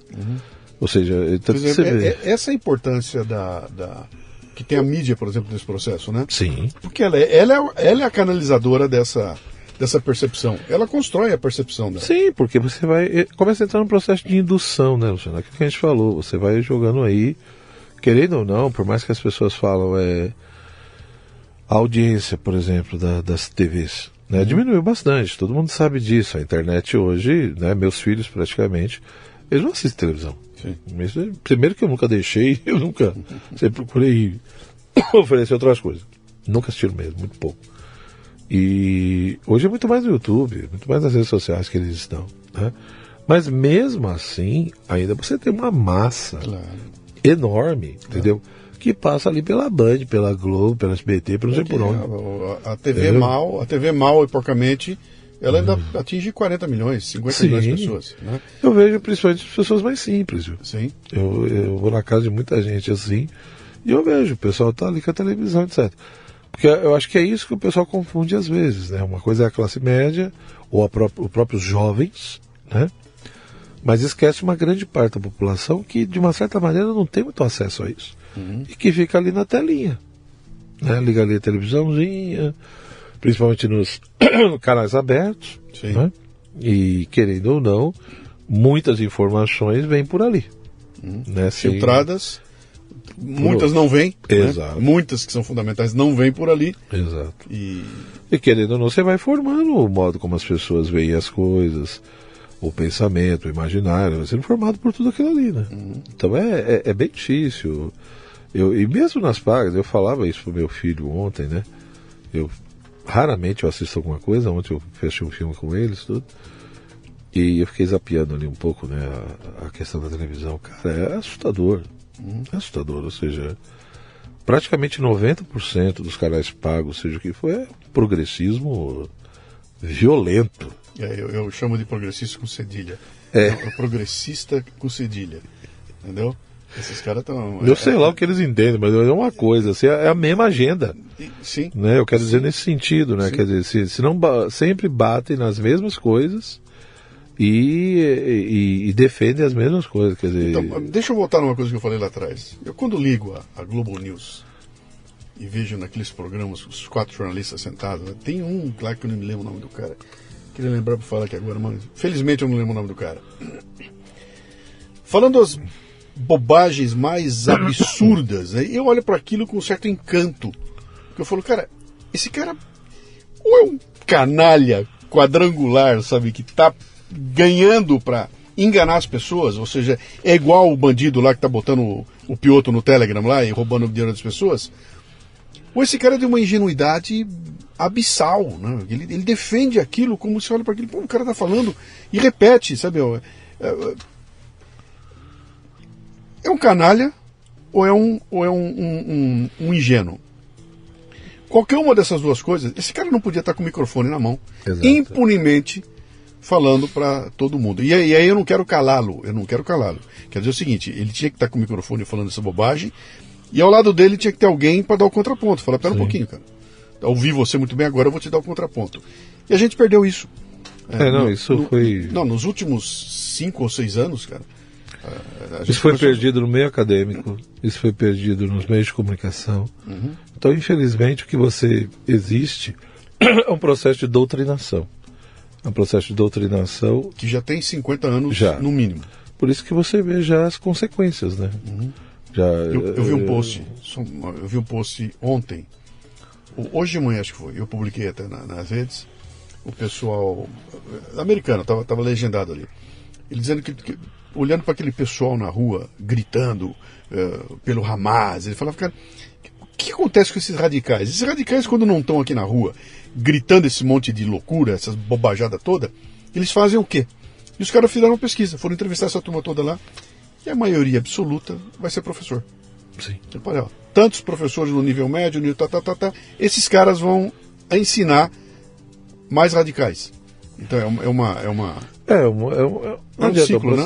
É um ciclo que vai se realimentando, né? Exato, ouro-bouro, né? Ouro-bouro.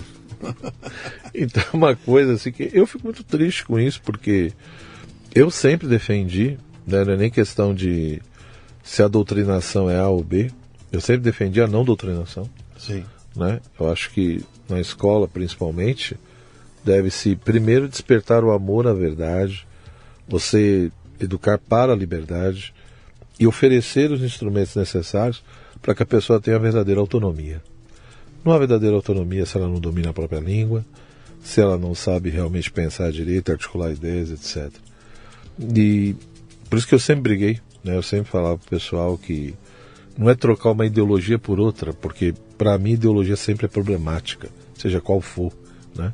Porque hoje em dia também existe essa ideia, Luciano, existe essa ideia de que muitos defendem isso, que não tem jeito, ou seja, sempre nós vamos estar defendendo alguma ideologia. Não é bem assim não, eu não concordo com isso, né? Essa coisa de que não tem jeito porque você vai substituir uma por outra. E aí nós temos que ver qual é a melhorzinha. Sempre nos dois extremos. Falo, não, porque então não existe realidade, quer dizer, então não existe a possibilidade do ser humano se aproximar dessa realidade. Então eu até admito que não é fácil, que no fundo o ser humano, desde quando surgiu no planeta, ele está se esforçando para tentar compreender a vida, né? E não só sobreviver, mas compreender o que é a existência, o que é a realidade. Essa busca ela é constante. Agora, isso não quer dizer que isso não exista, né? E aí dizer que não tem saída, porque no fundo o que a gente tem sempre é ideologia. Não, né? A questão não é essa. Eu tenho uma realidade que está aí. A questão é que eu preciso ver se eu dou mais crédito a um monte de ideias que vão tentando enfiar na minha cabeça, né? Ou aquilo que eu estou tendo contato direto. Esse que é o grande ponto, né? Por mais que eu entenda, tudo bem, se a gente fosse entrar em discussão aqui sobre o processo do conhecimento humano, como é que o ser humano, né? Então a cor não existe, porque aí entra na questão do movimento dos átomos, das moléculas, etc., dos quarks. Tá bom, eu não vou ficar discutindo se é primário, secundário. Existe toda essa discussão na área da física, na área do conhecimento, etc. Só que, no limite, existe uma realidade que independe de mim, né? Eu brinco, quando o pessoal fala, não existe, eu falo, então tudo bem, me empresta uma faca. Me dá uma faca aí. Aí a pessoa fica toda, né? Mas pra que você quer a faca? Ué, pra enfiar na tua barriga. Não, mano, não pode, você ficou louco? Ué, mas se você está dizendo que não existe realidade... Ué, se a realidade é uma construção da minha mente, ou depende da perspectiva, então é faca pra mim, não é faca pra você. Então não há uma realidade objetiva, é tudo subjetivo. Aí a pessoa não concorda, não é bem assim, mas então existe uma realidade, Cacilda, né? Então tudo bem, um exemplo extremamente simples, mas mostra que existe uma dimensão da realidade que é objetiva. Isso não quer dizer que não tem um aspecto subjetivo, lógico que também tem. Agora, chegar ao ponto de negar a total objetividade é loucura, né? E tudo isso para quê? Porque, no fundo, nós fizemos uma substituição muito séria. Nós substituímos o conhecimento, a busca pela verdade, pelo poder. Isso é bem próprio do mundo moderno, né? Em vez de eu conhecer a realidade, em vez de eu buscar a verdade, o que eu quero fazer? Eu quero simplesmente intervir na realidade para ter poder. Então eu quero dominar a realidade, eu não quero conhecer a realidade. Você acaba de explicar a pandemia do Covid-19. Não tenha dúvida. Ali é... Você explicou ela. Ali a pandemia é uma coisa que, né, qualquer um que observou, né, eu tive, quase morri, né, então o problema é real, né? Agora, o que fizeram com tudo isso, o grau de manipulação política, né, é coisa assustadora. Quer dizer, a maneira como foram feitas, ou seja, pessoas que realmente eram conhecedoras de vacina, conhecedoras de ciência, não foram ouvidas, né? E aí você põe um monte de marqueteiro, você põe um monte de gente, né, com segunda, terceiras, quartas e quintas intenções, né, comprometidos até o pescoço com um monte de coisa, seja com rede farmacêutica, como também com questões políticas. E aí essas pessoas podem determinar a nossa vida, né, para dizer o que nós podemos e o que nós não podemos. Então foi muito triste do que aconteceu, para não dizer que trágico também, né? Porque aí você nega a realidade, né? Ou seja, mas a confusão... E, Joel, a sensação que me dá e que me deixa meio apavorado é que aquilo foi só uma experiência. Eu também acho. Foi um grande teste para saber... Estamos definindo limites, né? Onde está o limite? Eu também acho. Acho que foi um verdadeiro laboratório vivo. Sim. Para ver qual seria a reação, como seria mais ou menos. E para detectar até de onde veriam as reações e as resistências. E eu acho que para eles deu certo, porque eles sabem agora mais ou menos quando... Tanto que você pode ver, né, sempre teve a pandemia, aí vem a questão de uma guerra, depois vem uma pandemia de novo, a guerra, ou seja, é um jogo... Vai ter uma tempestade solar que vai tirar a internet do ar durante um mês.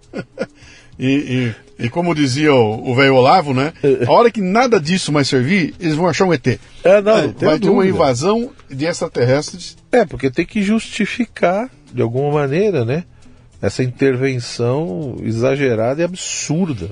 Nós temos um exemplo acabado que eu gosto sempre de usar, né, cara? Que é A Argentina nos anos 70 tá na merda, o que é meio que como é que é um Pleonasmo. É um pleonasmo, né? Pleonasmo vicioso. É um pleonasmo vicioso, né? E aí os caras arrumam uma guerra com a Inglaterra, bicho, pelas Malvinas. Um negócio que não tem o menor sentido. E mobiliza o país inteiro e ali você consegue desviar a atenção da crise para um movimento em que nós, nacionalistas, temos que defender nossa terra toda. Então, se você cria se é coisa melhor do que um vizinho tentando te invadir, acabou a discussão, né? Exato. Acabou a discussão. Você tem o álibi, né? Para se mobiliza toda a energia para uma outra direção, né? Então, vamos voltar aqui para a gente caminhar para o nosso... Tá me dando bem aqui.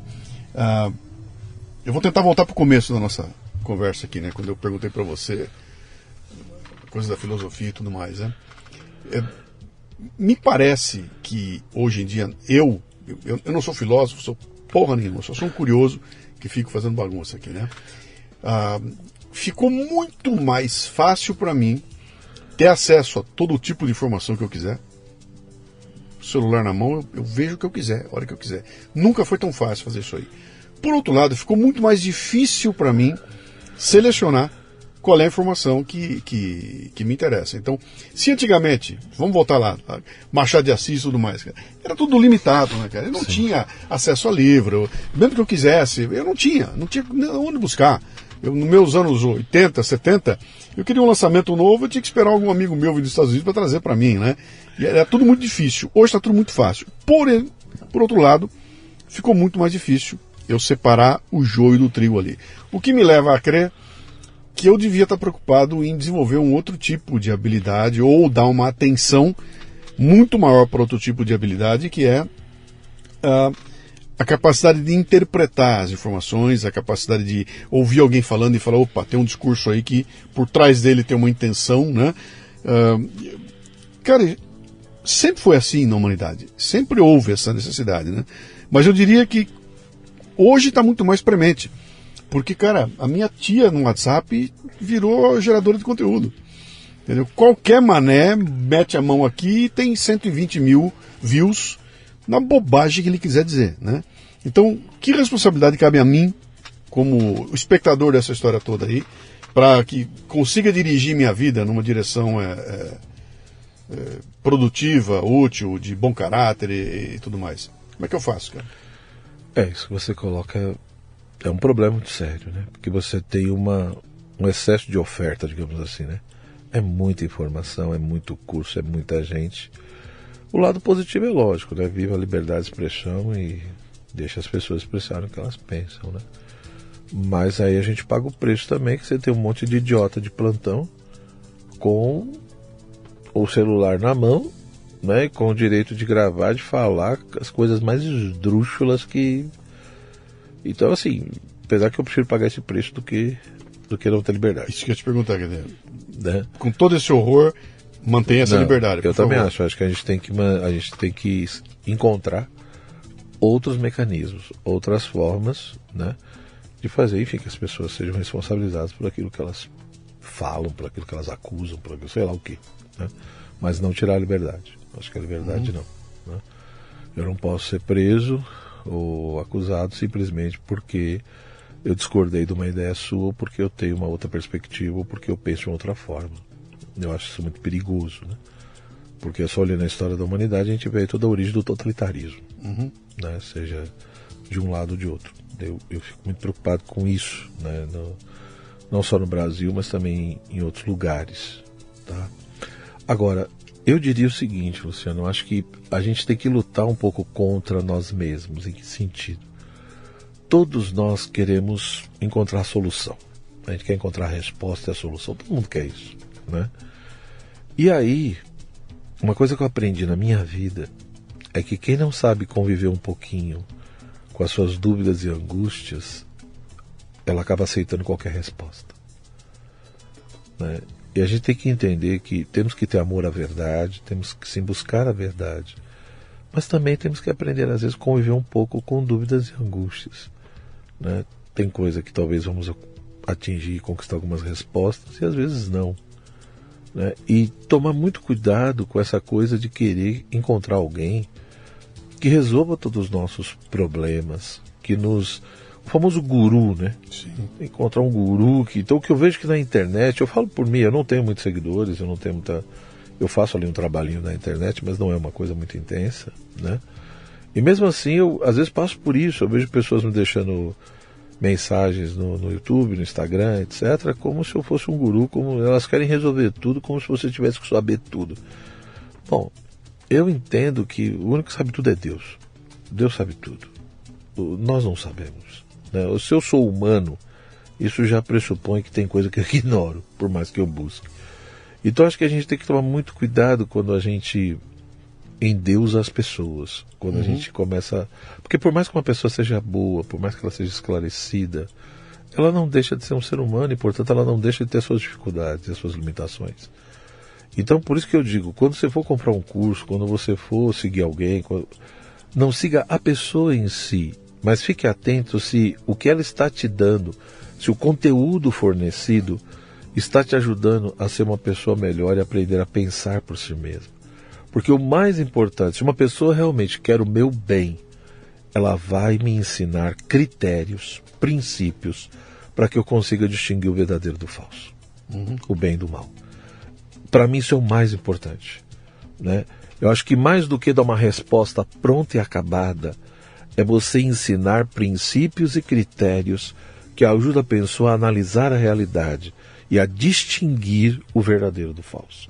Porque aí você está educando para a verdadeira autonomia, para a verdadeira liberdade. Onde, se a pessoa vai seguir um caminho correto ou não, é uma escolha dela. Mas antes eu preciso capacitá-la a conseguir ver as coisas com uma clareza um pouco maior. Né? Então, lógico que é possível também fazer um trabalho onde que, além de fornecer critérios e princípios no sentido epistemológico de distinguir o verdadeiro do falso, eu também posso, de repente, fornecer um conteúdo que estimule virtudes nas pessoas, né? Que estimulem coisas boas e não vícios, né? Então, e mostrar para essas pessoas que vale a pena isso, vale a pena buscar virtudes, vale a pena ter esses critérios, né? Para quê? Para que você consiga realmente viver como um ser humano, né? Que você faça a sua escolha, tome as suas decisões com uma verdadeira autonomia. Então acho que a grande questão da internet hoje é não deixar se levar pelas emoções, simplesmente pelo sentimento, ou por essa paixão, né? Ou seja, o grande problema é que as nossas avaliações e análises geralmente são muito passionais, né? Ou seja, é porque eu tenho tal inclinação, tal tendência, tal... Não, tente encontrar critérios e princípios mais objetivos. Publiquei essa noite o Leadercast com o Dr. Francisco Cardoso. Sim, foi ele que me salvou da Covid. Foi ele que salvou. Bom, foi ele, publiquei com ele, fiz com ele e minha esposa. Publiquei hoje à noite. Tá? Primeiro comentário que entra hoje de manhã. Esse é aquele anti-vax que fica soltando tweet aí para dizer que a vacina não imuniza ninguém, que é pé. Aí eu botei o comentário embaixo, falei, perfeito, já fez seu comentário, agora ouça o episódio. Entendeu? A pessoa não se dá o trabalho, deixa ouvir o que está sendo dito aí. Ela já criou na cabeça dela um estereótipo, né? Sim. Esse é o cara, grudou nele, esse é o anti-vax. Exato. Não escute o cara. Não, e é um absurdo. Eu faço questão de falar porque foi ele que salvou a minha vida. É mesmo? A minha vida é da minha esposa, né? Porque o protocolo que os médicos estavam seguindo no hospital que estávamos, não vou citar nomes aqui o protocolo não estava funcionando conosco. E aí nós contratamos o serviço do Dr. Zeballos, né? E o Dr. Francisco fazia parte da equipe do Dr. Zeballos. E foi ele que nos salvou, porque ele mudou todo o protocolo. Nós estávamos morrendo, minha esposa foi entubada 2 vezes. Caramba, né? cara.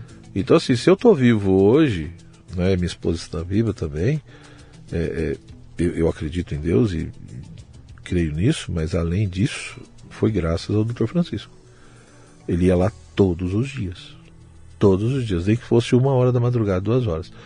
E esse homem sempre disse para nós que ele nunca tinha nada contra a vacina. Tanto que ele recomenda, né, algumas vacinas. O que ele questiona como bom médico e bom cientista, porque ele tem pesquisas nisso, né, é algumas vacinas. Não é qualquer ele foi muito claro. Né? É muito legal esse episódio. Então, isso é uma coisa que... O problema é que o pessoal sai por aí rotulando um monte de gente. Foi o que eu disse, né? Acaba sendo muito mais passional. Sim. Eu não vou com a cara da pessoa, não gosto da voz dele, ou alguma ideia me incomodou, não sei mais o quê. E aí eu já colo um rótulo que outros também colaram. E nem chegou ao ponto de ouvir o podcast. Ou seja, nem ouço, nem dou chance para a pessoa falar o que ela pensa realmente. Né? Porque eu tô com a minha cabeça feita por um tweet de 180 caracteres. Aliás, uma sequência de tweets. Cara, o trabalho do cara não é esse. A conversa dele não é. Isso é um fragmento, né? Sim. Por isso que foi o que eu falei. A questão do estudo é fundamental, né, Luciano? E a pessoa. Por isso que eu falo sempre das virtudes.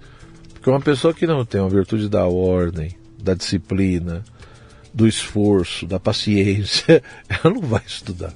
Ela não vai estudar. Então, infelizmente, muita gente nas redes sociais, não estou dizendo que todo mundo é assim, mas algumas, elas ficam presas nisso, né? Ela pega ali uma frase, ela pega não sei o quê, mas ela nunca tem paciência para se aprofundar, né?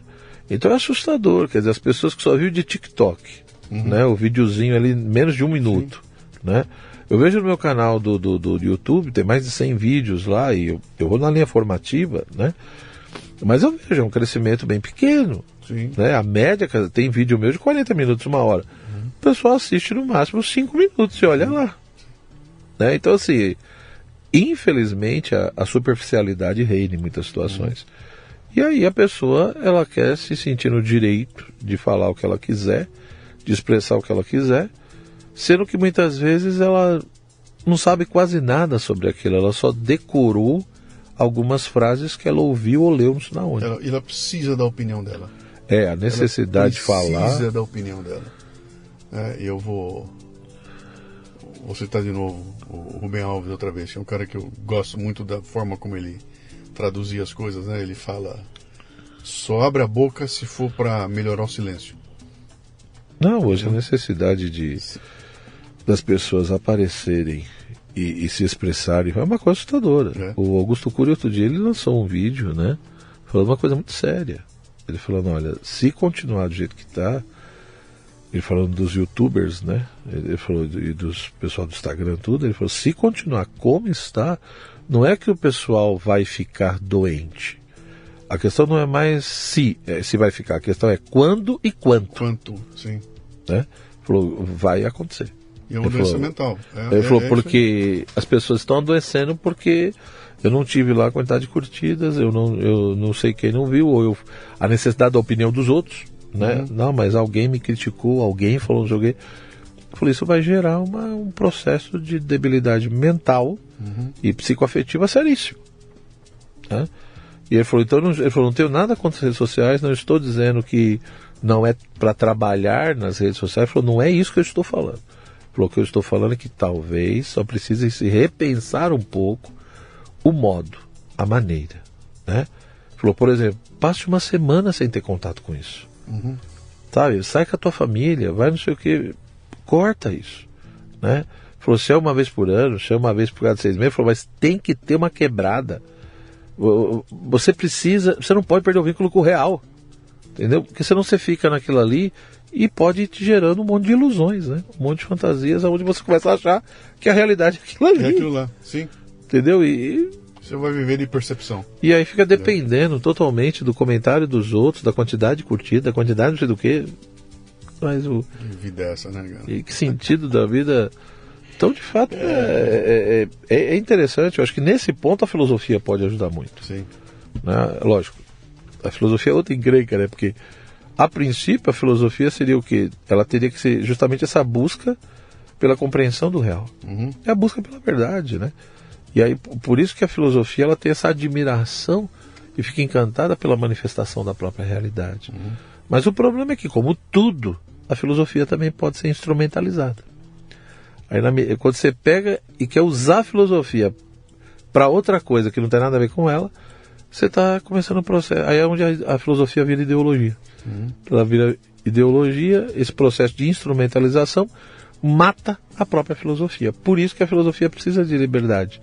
Liberdade para quê? Para observar a realidade, para se aproximar dessa realidade e pensar e propor uma explicação para essa realidade. É isso. Então, nesse aspecto, às vezes o pessoal me pergunta muito, professor, mas é possível viver de filosofia no Brasil? Né? Ou seja, como você perguntou do meu pai lá, falou, vai passar fome? O que é? Olha, é possível, tudo bem, não vou dizer que é fácil. Né? É só você virar um filósofo pop, entendeu? Vira um filósofo pop aí. Tem vários caminhos. O brigadeiro aí com filosofia pop. Cara. Tem muita gente que ganha dinheiro no Brasil, principalmente os que aparecem bastante. Mas... Meu caro, já lançou teu livro? Quantos livros? Eu já tenho 6 livros, né? Eu tenho o primeiro que eu lancei foi sobre a relação entre Deus e o mal, segundo Santo Agostinho. Depois eu lancei um que foi Pequenas Reflexões Filosóficas e Teológicas. E teve 2 pequenininhos, um era sobre matéria e espírito e sobre ética. O de ética eu escrevi até junto com o professor Franklin Leopoldo de Silva, que foi meu orientador no doutorado, né? E aí depois saiu, tem um que eu chamei de Pequenas Heresias, é um pequenininho, e tem o último agora que eu ajudei a organizar, que é um ciclo de conferências sobre Santo Agostinho, né, que saiu final de 2020, uma coisa assim. Pô, legal. Então são livros que assim, a maioria tá esgotado. Os pequenininhos às vezes o pessoal estranha, né, porque Matéria e Espírito e Ética saiu de uma coleção da Martins Fontes que foi organizada pela Marilena Chauí, né? Aí o pessoal fala, gente, mas foi minha professora, eu não tenho dificuldade nenhuma. Você sabe que ela deu o nome para a reforma tributária que está entrando aí, né? Chama-se Reforma Marilena Chauí. Por quê? Porque eu odeio a classe média. Ai, meu Deus. Quem que tiver que encontrar, vamos lá, é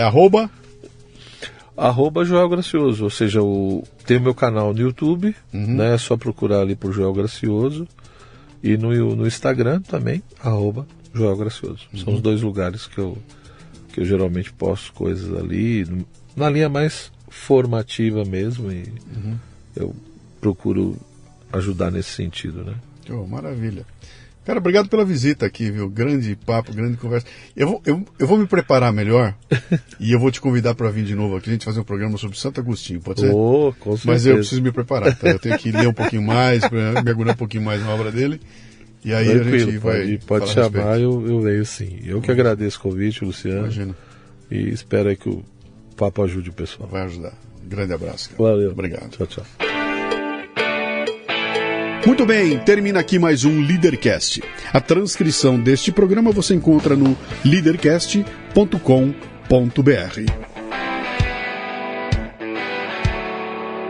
Você ouviu o Leadercast com Luciano Pires. Mais uma isca intelectual do Café Brasil. Acompanhe os programas pelo portal cafebrasil.com.br.